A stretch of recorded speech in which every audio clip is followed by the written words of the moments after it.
Hello all of you. आज के इस क्लास में हम लोग क्लास 9th क्वाड्रिलेटरल्स के बारे में पढ़ेंगे। ओके, तो आइए देखते हैं क्वाड्रिलेटरल है क्या।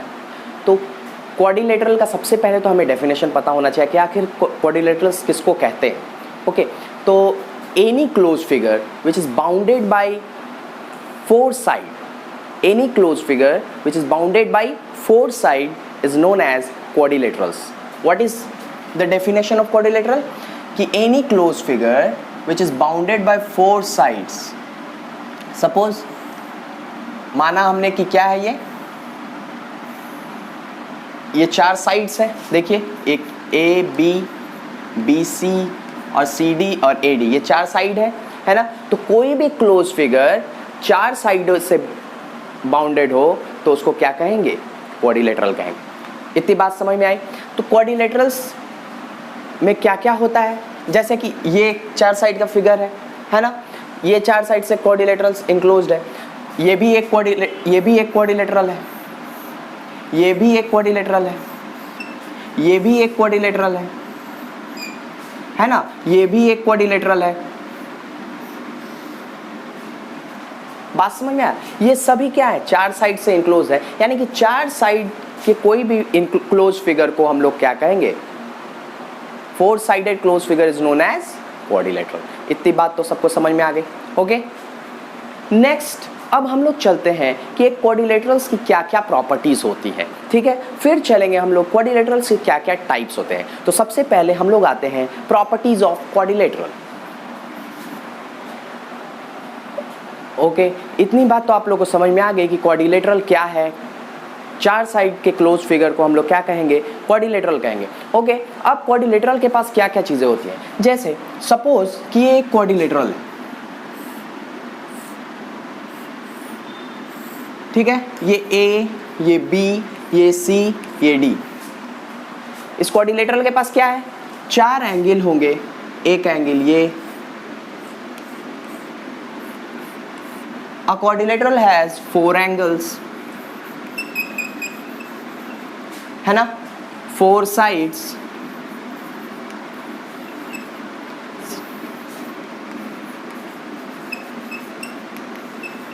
vertices, and the fourth one is two diagonals.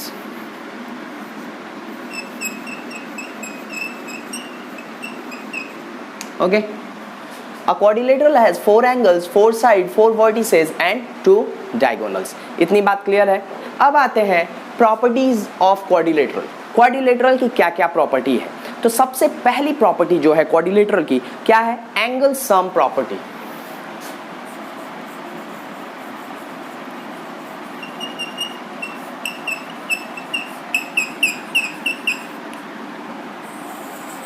Angle sum property.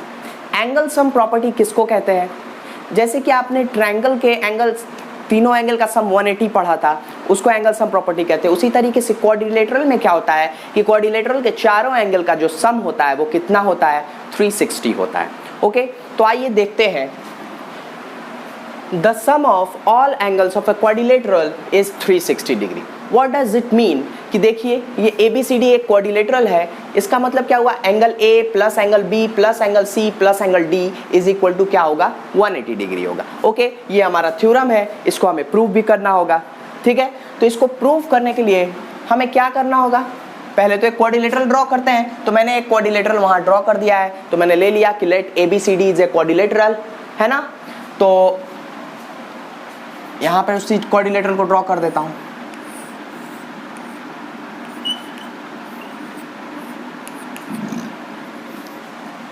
Let ABCD is a quadrilateral, okay, in which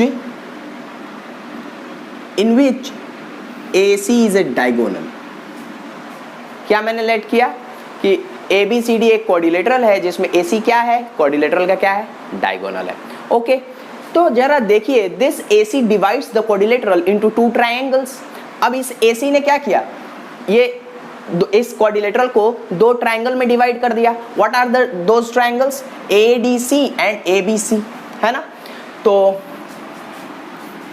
लिखेंगे, अच्छा हमें प्रूफ क्या करना है कि angle A plus angle B plus angle C plus angle D is equal to क्या? 360 degree. तो to prove that angle A plus angle B plus angle C plus angle D is equal to कितना 360 degree इस quadrilateral के लिए। Okay, तो हमारा क्या है कंस्ट्रक्शन,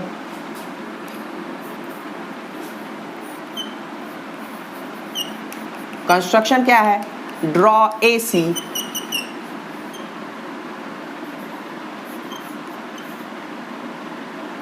एज डायगोनल। क्या है AC, क्या है हमारा डायगोनल है। ओके, तो देयरफॉर इन ट्रायंगल किस में चलेंगे हम लोग, इन ट्रायंगल ABC ट्रायंगल में हमें क्या मिलेगा, इसका नाम दे देते हैं, इसका 1 नाम दे दे रहे हैं, सॉरी इसका ऐसे नाम दे देते हैं, इसका x नाम दे दे रहे हैं, इसका y नाम दे दे रहे हैं और इसका क्या नाम दे रहे हैं z। ओके, इसका नाम क्या दे दे रहे हैं, p नाम दे दे रहे हैं, ये q है और ये क्या है हमारा r है। ओके, इसका नाम नेमिंग कर दिया हमने एंगल का, ठीक है। तो ट्रायंगल ABC में क्या मिलेगा हमें, angle x plus angle y plus angle z is equal to कितना 180 डिग्री। ये क्यों होगा, angle sum property of a triangle, angle sum property, मैं पूरा नहीं लिख रहा हूं ऑफ अ ट्रायंगल। ओके, उसके बाद इन ट्रायंगल किस में चलते हैं हम लोग, इन ट्रायंगल ADC में, ADC इसमें हमें क्या मिलेगा, angle P plus angle Q plus angle R, angle P plus angle Q plus angle R is equal to कितना 180 डिग्री। इसका भी सेम रीजन होगा, क्या रीजन होगा इसका, angle sum property of a triangle. ये बात तो आपके समझ में आ गई। देखिए ये इक्वेशन 1 है, ये इक्वेशन 2 है। Okay, let's add that equations, both equations. Okay, what we will get, क्या मिलेगा हमें, इन दोनों इक्वेशंस को जब हम ऐड करेंगे तो क्या मिलेगा, angle x plus angle P, angle y plus angle Q, angle z plus angle R। देखिए तो angle x plus angle P ये मिलाएगा, देखिए क्या मिलेगा, angle x plus angle P, angle y plus क्या है, angle y plus angle Q plus angle Z plus angle R is equal to कितना आएगा, इज इक्वल टू कितना है 180 जोड़ेंगे कितना होगा 360 is equal to 360 degree. Okay, इतनी बात तो समझ में आ रही है आपके। अच्छा, अब जरा देखिए तो angle x plus angle y है, angle x plus angle p है कितना, angle x plus angle p बन के क्या बन जाएगा, एंगल a बन जाएगा। ओके, तो angle a plus angle y कितना है, एंगल b है, प्लस एंगल q कितना है, एंगल d है, plus angle z plus angle r मिलकर के क्या बन जा रहा है, एंगल c बन जा रहा है, इज इक्वल टू कितना 360 डिग्री। तो देखिए तो sum of all the angles of a quadrilaterals is equal to 360 degree. बात क्लियरली समझ में आ गई होगी आप लोग के। ओके, तो ये हमारा क्वाड्रिलेटरल की प्रॉपर्टी है। एक क्वाड्रिलेटरल क्या होता है, it is a close figure bounded by 4 side. Okay, it has 4 sides, 4 angle, 4 vertices and 2 diagonals. Okay, इतनी बात तो क्लियरली समझ में आया। क्वाड्रिलेटरल की प्रॉपर्टी क्या होती है, sum of angles of a quadrilateral is equal to कितना 360 डिग्री। इतनी बात तो क्लियरली समझ में आ गई होगी आप लोग के। ओके, नेक्स्ट अब हम लोग चलते हैं टाइप्स ऑफ क्वाड्रिलेटरल। क्वाड्रिलेटरल का टाइप क्या है। ओके, आइए देखते हैं टाइप्स ऑफ क्वाड्रिलेटरल्स में क्या है। सबसे पहला टाइप है पैरेललोग्राम, दूसरा स्क्वायर, तीसरा रेक्टेंगल, चौथा rhombus and fifth type kite and the last one is trapezium. ये सारे क्या है, टाइप्स ऑफ क्वाड्रिलेटरल है। ओके, तो हम लोग एक एक करके सभी टाइप्स के बारे में पढ़ेंगे और इनके थ्योरम्स, इनके प्रॉपर्टीज, ये सारी चीज़ें इनसे रिलेटेड हम लोग देखेंगे। तो सबसे पहला जो है हमारा पैरेललोग्राम। पैरेललोग्राम क्या होता है, तो closed 4-sided figure in which the pair of opposite sides are parallel is known as parallelogram। मैंने क्या बोला कि कोई भी closed 4-sided figure जिसमें कि जो pair of opposite sides है वो क्या है, parallel है, तो उसको क्या कहेंगे, पैरेललोग्राम कहेंगे। जैसे कि ये देखिए A B C D एक क्लोज साइड फिगर है, 4 साइडेड क्लोज फिगर है, ओके, जिसमें मैंने क्या बोला, AB is parallel to CD and BC is parallel to AD, okay, तो then we can call such figure as parallelogram. इसमें क्या है, AB पैरेलल है, पैरेलल लिखने के लिए ऐसे शो कर सकते हैं, AB पैरेलल है किसके, CD के, और CB पैरेलल है किसके, AD के। बात क्लियरली समझ में आया, ठीक है। तो ऐसे क्लोज फिगर को हम लोग क्या कहेंगे, पैरेललोग्राम कहेंगे। अच्छा, ये तो हमारा हुआ एक डेफिनेशन कि अपोजिट साइड पैरेलल है तो उसको पैरेललोग्राम कहेंगे, ओके। दूसरा डेफिनेशन क्या है कि a closed figure in which opposite sides are equal then it is a parallelogram। क्या बोला मैंने कि a closed figure in which opposite sides are equal then it is a parallelogram। पहले मैंने क्या डेफिनेशन बताया था कि अगर पैरेलल है अपोजिट साइड तो वो पैरेललोग्राम है, लेकिन अब मैं क्या बोल रहा हूं कि अगर अपोजिट साइड इक्वल है, पैरेलल नहीं है, मान लीजिए इक्वल है, तो भी उसको क्या कहेंगे, पैरेललोग्राम ही कहेंगे। तो क्या बोला मैंने, AB is equal to CD and BC is equal to AD, तो ABCD क्या हो जाएगा, पैरेललोग्राम हो जाएगा। बात समझ में आया। दो डेफिनेशन बताया, सबसे पहला बताया कि अगर अपोजिट साइड्स पैरेलल है, अपोजिट साइड्स पैरेलल है तो पैरेललोग्राम है। दूसरा बताया अगर अपोजिट साइड पैरेलल नहीं दिया है, क्या बोल रहा है, इक्वल है, अपोजिट साइड क्या बोल रहा है, इक्वल है, तब भी क्या होगा, वो पैरेललोग्राम होगा। देखिए पैरेललोग्राम की जो डेफिनेशन बता रहा हूं बहुत इंपॉर्टेंट है और इन सब की प्रूविंग भी हम लोग करेंगे, ओके। नेक्स्ट आते हैं तीसरे डेफिनेशन पे, और कब हम लोग पैरेललोग्राम कह सकते हैं, a closed figure in which all the opposite angles are equal, opposite angles are equal then it is a parallelogram. क्या बोला मैंने कि all opposite angles are equal of a closed figure then it is known as a parallelogram। क्या मतलब कि angle A जो है angle B के बराबर, एंगल C के बराबर है, और एंगल D जो है एंगल B के बराबर है। बात समझ में आया। देखिए अपोजिट एंगल इक्वल है, पेयर ऑफ अपोजिट एंगल क्या है, इक्वल है, तो उसको हम लोग क्या कहेंगे, पैरेललोग्राम कहेंगे। बात समझ में आया। यानी अभी तक 3 डेफिनेशन बता चुका कि अगर साइड्स, अपोजिट साइड्स पैरेलल हैं तो उसको पैरेललोग्राम कहेंगे, अगर अपोजिट साइड इक्वल है तो पैरेललोग्राम कहेंगे। फिर तीसरा डेफिनेशन क्या बताया कि अगर अपोजिट एंगल्स इक्वल हैं तो भी वो क्या होगा, पैरेललोग्राम होगा। बात क्लियरली समझ में आया, ठीक है। नेक्स्ट एक और डेफिनेशन देखते हैं, फोर्थ डेफिनेशन क्या है कि ऐसा क्लोज फिगर जिसमें डायगोनल एक दूसरे को बाइसेक्ट करता हो, डायगोनल बाइसेक्ट्स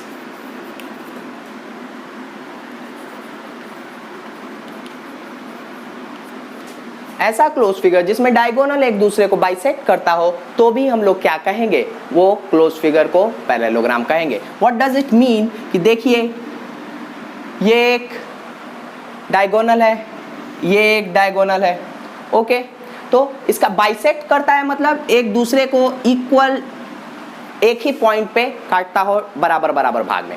तो देखिए जैसे कि अगर ये AC और BD डायगोनल है और किसी O पॉइंट पे एक दूसरे को कट कर रहा है तो AO बराबर OC होगा और BO बराबर OD होगा। बात समझ में आया। AO बराबर क्या होगा, OC होगा, एंड BO बराबर क्या होगा, OD होगा। यानी इसका क्या मतलब, मैंने बोला कि अगर किसी भी क्लोज फिगर का डायगोनल एक दूसरे को बाइसेक्ट कर रहा है तो उस क्लोज फिगर को आप क्या कहेंगे, पैरेललोग्राम बोलेंगे।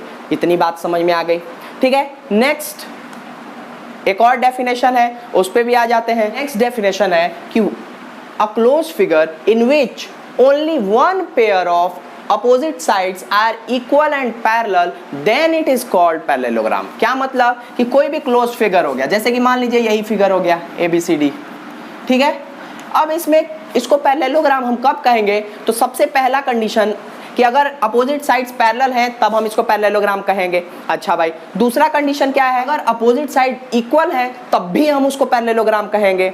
अच्छा, तीसरा क्या है, अपोजिट एंगल्स अगर इक्वल हैं तो भी हम इसको क्या कहेंगे, पैरेललोग्राम कहेंगे। चौथा कंडीशन हुआ कि डायगोनल अगर एक दूसरे को बाइसेक्ट कर रहा है तब भी पैरेललोग्राम कहेंगे। और लास्ट कंडीशन क्या है कि अगर कोई भी क्लोज फिगर में कोई भी एक साइड, कोई भी एक पेयर ऑफ अपोजिट साइड जो है पैरेलल भी है और इक्वल भी है।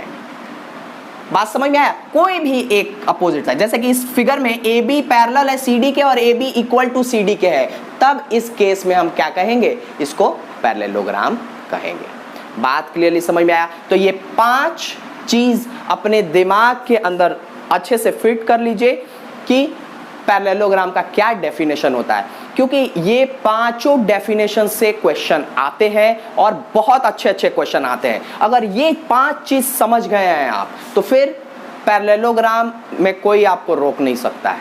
बात क्लियरली समझ में आया? तो अच्छे से इस चीज को समझ लीजिए, ठीक है।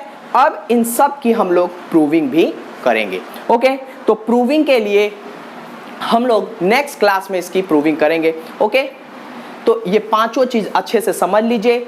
एक बार छोटा सा रिकैप फिर से दे रहा हूं कि किस क्वाड्रिलेटरल किसको कहते हैं, 4 साइडेड क्लोज फिगर को हम लोग क्या कहेंगे, क्वाड्रिलेटरल कहेंगे। क्वाड्रिलेटरल की क्या प्रॉपर्टी है, तो क्वाड्रिलेटरल के एंगल्स के चारों एंगल का सम कितना होता है, 360 होता है, जिसको कि अभी हमने प्रूव किया। उसके बाद टाइप्स ऑफ क्वाड्रिलेटरल क्या क्या होते हैं, तो ये टाइप्स ऑफ क्वाड्रिलेटरल है। इसमें हम लोगों ने पैरेललोग्राम के बारे में पढ़ा। पैरेललोग्राम क्या होता है, तो पैरेललोग्राम का एक सबसे मेन डेफिनेशन यही है कि अगर किसी भी क्वाड्रिलेटरल का अपोजिट साइड पैरेलल है, तो अपोजिट पेयर ऑफ साइड क्या है, पैरेलल है, तो उसको क्या कहेंगे हम लोग, पैरेललोग्राम कहेंगे। इतनी बात तो समझ में आ गई। इसी डेफिनेशन से बाकी सारे डेफिनेशंस भी आए हुए हैं। अगर किसी क्वाड्रिलेटरल का साइड पैरेलल नहीं है लेकिन क्या बोल रहा है, अपोजिट साइड इक्वल है, तो भी हम उसको पैरेललोग्राम कहेंगे। तीसरा डेफिनेशन बोल रहा है कि अपोजिट एंगल अगर इक्वल है तब भी उसको पैरेललोग्राम कहेंगे। चौथा डेफिनेशन बोल रहा है कि अगर डायगोनल एक दूसरे को बाइसेक्ट कर रहा है तब भी उसको हम पैरेललोग्राम बोलेंगे। और 5वां डेफिनेशन बोल रहा है कि अगर किसी भी क्वाड्रिलेटरल में एक अपोजिट साइड पैरेलल भी है और इक्वल भी है, कोई भी पेयर ऑफ एक अपोजिट साइड अगर इक्वल और पैरेलल हो गया है तो उसको हम लोग क्या कहेंगे, पैरेललोग्राम बोलेंगे। इतनी बात समझ में आई? ये 5 दिमाग के अंदर रखे रहिएगा। इसकी प्रूविंग हम लोग नेक्स्ट क्लास में करेंगे। ओके, तो आज के लिए इतना ही है। अच्छे से घर पे पढ़ाई कीजिए। Thank you all of you for watching this video.